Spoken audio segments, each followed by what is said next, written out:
फिर सांप और नेवले में क्यों रहती है जानी दुश्मनी? क्या वाकई जहर से नहीं मरता है नेवला? सांप और नेवले को जानी दुश्मन कहा जाता है, लेकिन क्या आपने कभी ये जानने की कोशिश की है कि आखिर इनके बीच दुश्मनी की असली वजह क्या है? तो आइए मैं बताता हूँ आपको। दोस्तों, यदि आप इस चैनल पर नए हैं तो चैनल को सब्सक्राइब करें और वीडियो को बिना स्किप किए लास्ट तक बने रहें।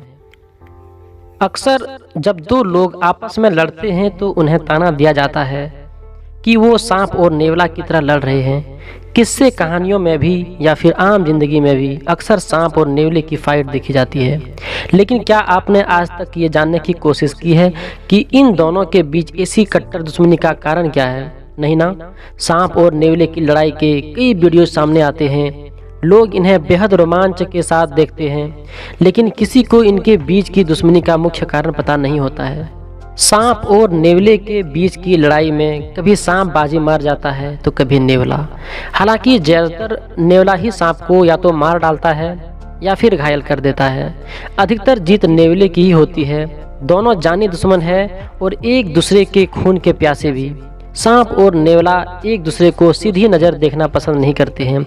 इसकी वजह आज हम आपको बताने जा रहे हैं। साथ ही ये क्लियर करेंगे, क्या वाकई नेवले की बॉडी पर सांप के जहर का असर नहीं होता है? वैसे तो सोशल मीडिया साइट कोरा पर लोगों ने इस सवाल का जवाब ढूंढने की कोशिश की। इसमें वास्तविक कारण का तो पता नहीं चला, लेकिन एक यूजर ने यह बताया कि सांप और नेवला प्राकृतिक दुश्मन है। ऐसा इसलिए कि नेवला सांप को मारता है ताकि वो खुद जिंदा रह सके और सांप नेवला को मारना चाहता है ताकि सांप जिंदा रह सके।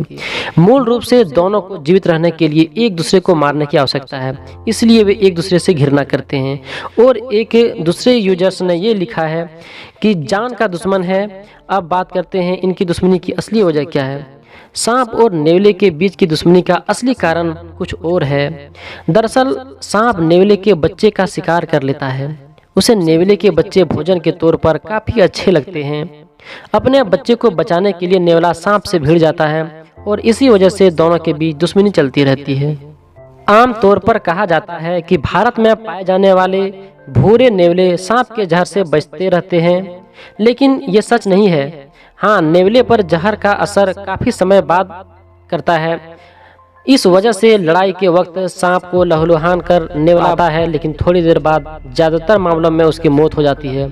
सांप ही ज़्यादा फुर्तीला होने की वजह से नेवले को इसका फ़ायदा मिलता है और अपनी फुर्ती से सांप के डंक से बचा रह जाता है। आम तौर पर कहा जाता है कि भारत में पाए जाने वाले भूरे नेवले सांप के जहर से बचे रहते हैं, लेकिन ये सच नहीं है। हाँ, नेवले पर जहर का असर काफ़ी समय बाद करता है। इस वजह से लड़ाई के वक्त सांप को लहूलुहान कर नेवला बचा नज़र तो आता है, लेकिन थोड़ी देर बाद ज़्यादातर मामलों में इसकी मौत हो जाती है। साथ ही सांप से ज़्यादा फुर्तीला होने की वजह से भी नेवले को इसका फ़ायदा मिलता है। वो अपनी फुर्ती से सांप के डंक से बचा रहता है। अब बात करते हैं जहर के नेवले की बॉडी के अंदर होने वाले असर की। नेवलों की बॉडी के अंदर खास एसिटोकोलिन रिफ्लेक्स होता है। इसकी वजह से सांप का जहर के अंदर मौजूद न्यूरोटॉक्सिन से नेवला बचा रहता है।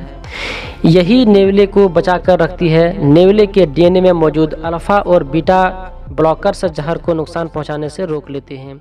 इस वजह से